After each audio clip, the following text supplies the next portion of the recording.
We're very pleased to be here. I'm Matt Grossman. I'm the director of the Institute for Public Policy and Social Research that puts on this forum series. We indeed have a timely topic to talk about how to make our supply chains sustainable. We're glad you could join us. The PowerPoint presentations will also be online, and for those listening at home, will be up soon as well, and we'll post whatever material the presenters send us as well. So without further ado, I'll introduce our Master of Ceremonies, Anne-Marie Schneider. Thank you, Dr. Grossman. I'm going to need for you guys to more actively show up today because of a limited audience here, but we want to also point out that we have a number of people following us through the Zoom. We're very appreciative of them, and we're appreciative of you being here, and we're especially thankful for our panelists who put so much thought and preparation in their presentations today, because our topic is so relative to what's happening in the world, right? Making Michigan's supply chains sustainable. So you're in the right place today. I think you're going to receive a wealth of information, and information that you can use in your workplace and in your everyday lives. So you can tell that this idea of community sustainability is huge. It covers so much territory. So while we'll dig as deep as we can today with limited time, know that it's expansive, right? Sustainability means so many things and is applied to so many areas of thinking. In recent headlines, you have investors and holdings companies really talking about community sustainability, climate risk, and where they want to put their dollars, where they want to invest. And so sustainability is hitting your pocketbook in a big way. It's everything from packaging to energy to agriculture. And so that's what our panelists are going to try and sort of put together in a small package for you today, but know that they are resources for you after you leave this afternoon for further information or for conversation in your workplace or in your community. So I'm really pleased to introduce to you and start off with introducing Amy Butler to my far right. Ms. Butler is the Director of Sustainability for Michigan State University. And prior to coming to Michigan State University, she was the Executive Director of the Technology Incubator at Oakland University. She served 32 years in Michigan government in this very line of work, directing the State Energy Office and Environmental Science and Services Division. Because of her accomplishments in these areas and putting together programs to address real-world problems around sustainability, she was inducted into the Michigan Energy Hall of Fame. So we're very happy to have you with us, Amy. Also, I'm going to be introducing in the order that they'll be speaking. And so next in line will be Dr. Lamore. Rex Lamore is the director of the Center for Community Economic Development and a member of the faculty in the Urban and Regional Planning Program at Michigan State University. He's the founding director of the U.S. Department of Commerce EDA University at Michigan State, and he'll tell you a little bit more about the center and its innovative economic development tools and strategies. His group really works on putting together possible policies and practices for a number of things, mainly geared toward economic development. He's a co-PI on a project supported by EAGLE, and that project is intended to create a structural material salvage and innovation hub in Michigan, very relative to what our conversation is about today. So I'll close by saying he has 40 years experience in community and economic development. So we have quite a crew here with us today, quite an experienced crew. Thank you, Dr. Lamore. Following Dr. Lamore will be Vedant Berder to my far left. Dr. Berder is relatively new to campus. He is the John H. McConnell Endowed Chair of Business Administration and chairs the Supply Chain Department in the Broad College of Business at Michigan State.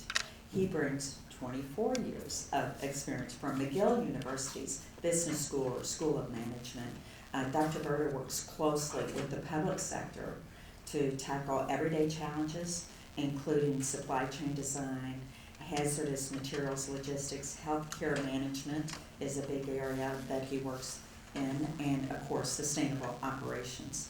In the area of sustainable operations, he focuses on incentivizing firms' product recovery initiatives. You're going to hear quite a bit more about that, product recovery initiatives. So particularly for manufacturing and recycling. So he has published on the electronics industry extensively as well. So thank you for being here, Dr. Berger. And then, last but certainly not least, one of the stars of our panel today is Christopher Jolly. Chris is the reuse and recycling manager at the Surplus Store and Recycling Center at Michigan State University. Possibly many of you have visited the Recycling Center at Michigan State. After earning his degree in public policy at Michigan State, he has held a variety of positions within the surplus and recycling departments, including education coordinator, contract administrator, and sales manager at Michigan State. In his current position, he has established an award-winning operation that collects and manages over 30 million pounds of materials, and that returns about $4 million to the university. So we're very happy to have him on our panel and learn a little bit about how we can visit the center and contribute in some way. So I think we'll cut to the chase here and turn it over to Ms. Butler.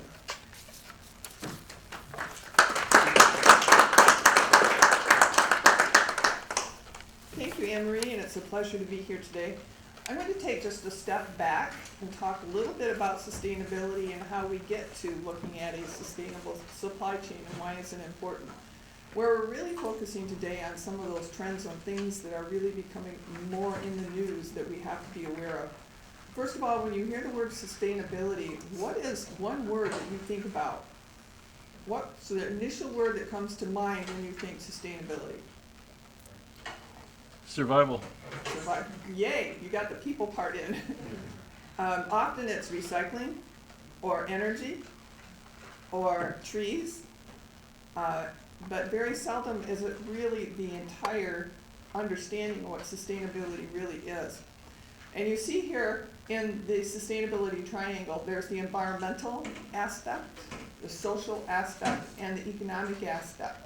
But what sustainability really is the framework that integrates them all in our decision-making and our systems thinking.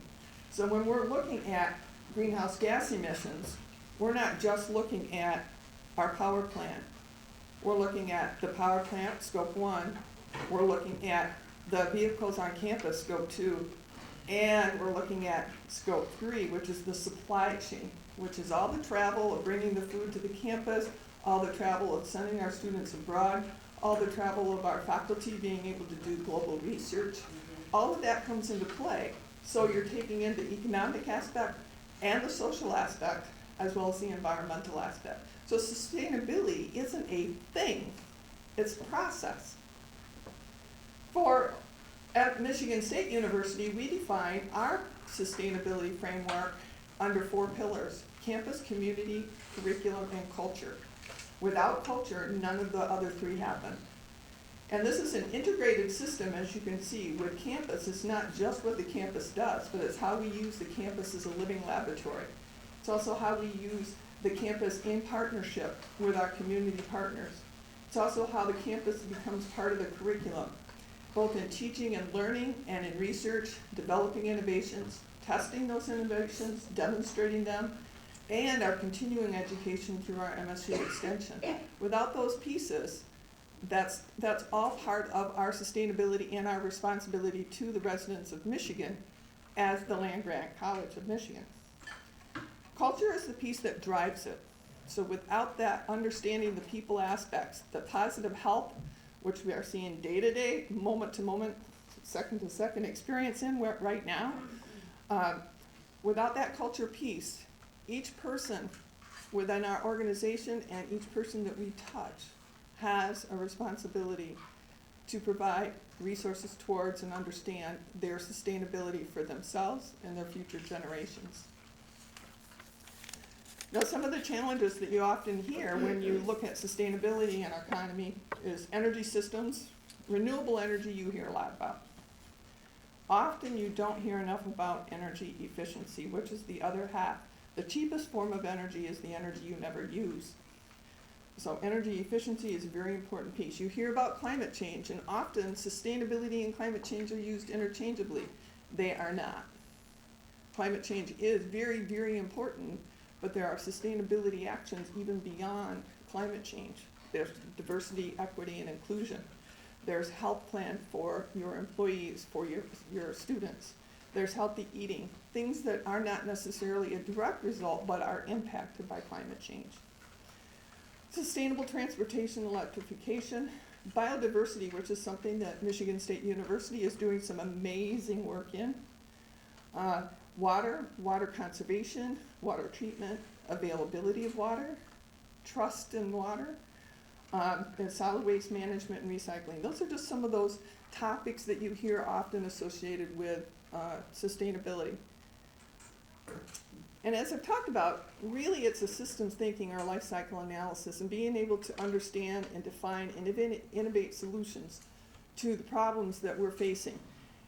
In our current environment and in the future, the decisions are much, much more complex than they've ever been before, because a decision that is made in Saudi Arabia is directly impacted by us the next day at the gas pumps.